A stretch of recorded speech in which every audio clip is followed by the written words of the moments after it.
Sedimentary rocks. So it shouldn't come as any surprise that they're made from sediments. So weathered rock ends up somewhere, usually at the bottom of the ocean, maybe at the bottom of it if it's a particularly large lake.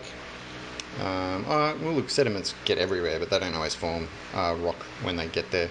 Sometimes they just form a muddy floor of a river. If you've ever walked in a really boggy sort of river with really fine sediment, you'll notice that you sink into the mud. Yeah, okay. So what you want to do now is you should have printed out the rock flowchart thing. There's a link to where to get that from. So I want you to watch the sedimentary rock video, the Michael Samaranto video, and fill out that particular section of the flowchart, and then come back here. You should have learnt that sediments settle at the bottom. They're compacted over millions of years by the pressure of water, and any sediment sitting on top of it, there's a lot of pressure down there. At the surface, we're feeling 1 atmosphere of pressure. If I go 10 metres below the ocean surface, I'm feeling 2 atmospheres of pressure, so only 10 metres of water is the same amount of pressure as 100 or so kilometres of gas on top of you. So as you go deeper and deeper in the ocean, and thinking that some parts of the ocean are 8, 10, 11 kilometres, what you're experiencing down there is an absolutely ridiculous amount of pressure. So a lot of pressure on the sediment below, and it compacts it. And over millions of years, we can squeeze pretty much all the water out and make it very squashed. Minerals that were dissolved in the water will then, often because of the pressure, will solidify in the rock. So all those little particles, be they sand, silt or clay, they all get cemented together by the minerals that are in there. So that's how all those little particles of sand hold together in a rock. There's other minerals holding them. 3 types of sedimentary rock. You might find there are different names, like clastic's also called detrital. So there's a few different names for each of those. Bioorganic is another term for organic. But don't worry too much about that, just as long as you've got a particular word for them and they're different from each other and you understand what each of the words mean. So clastic is the most common, and what happens with clastic is it's just sediments there at squash, like sandstone or shale. So all those ones with layers in them, and it's rocky layer, rocky layer, rocky layer, rocky layer is there. Chemical sedimentary rock is when there's a crystal layer. So we can see there's salt plains down here. So what might happen is we might have a salty layer within layers. Just say there was salt through here. Certainly asbestos is something that will form in there, and gypsum is another one. So iron ore, and there's some iron ore in here as well. So there's a bit of chemical sedimentary rock within this strata of clastic sedimentary rock.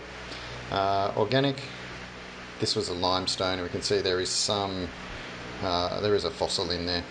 So it was made by some corals. And coal is another example of an organic sedimentary rock.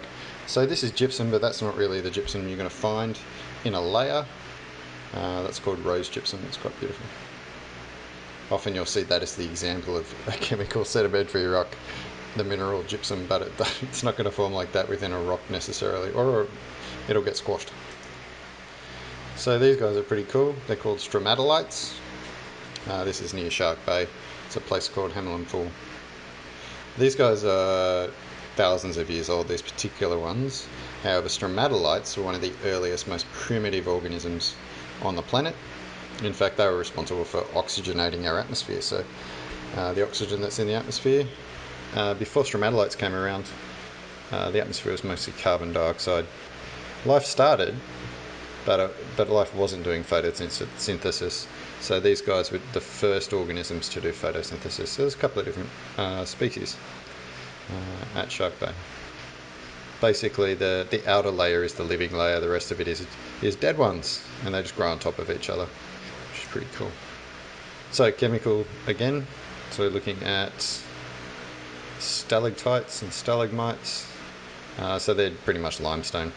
What happens is all the limestone layers that are way above it, what happens is mildly acidic water comes through and acids dissolve calcium carbonate, which is what makes limestone.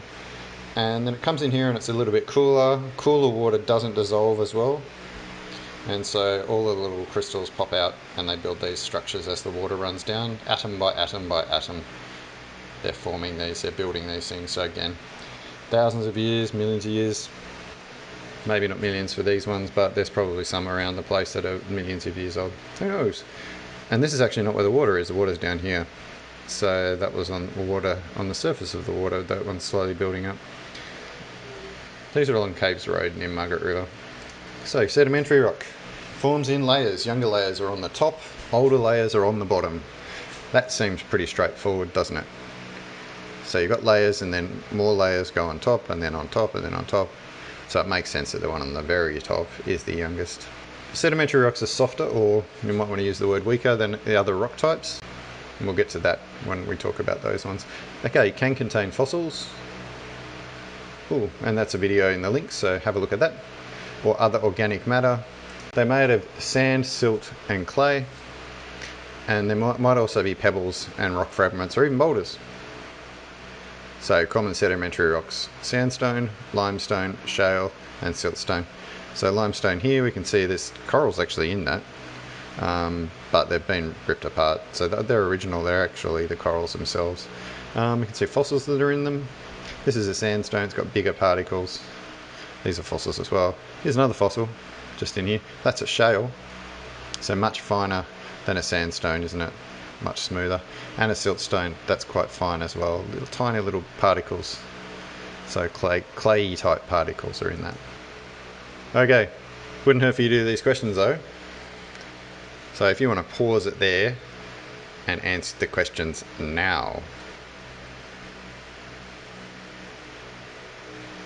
Well done, except for those of you who didn't pause it and didn't answer the questions and just came straight through, and you want me to give you the answers.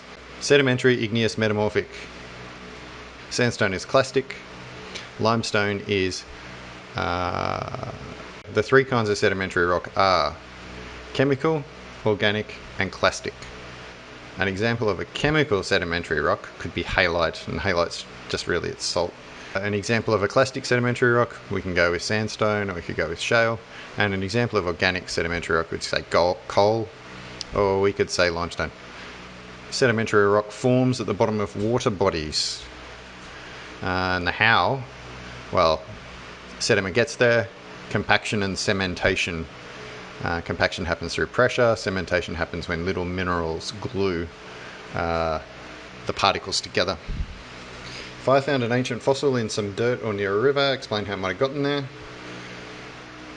What's probably happened, because the river's not old, is it? So it must have weathered upstream out of a rock that was old, and it got washed downstream and ended up in the dirt. Does that make sense? If you come up with another really exciting story, well done. Difference between weathering and erosion. Weathering is the breakdown of rock. Erosion is the transport of those weathered bits, those particles. And draw the diagram. So just copy that diagram from earlier on.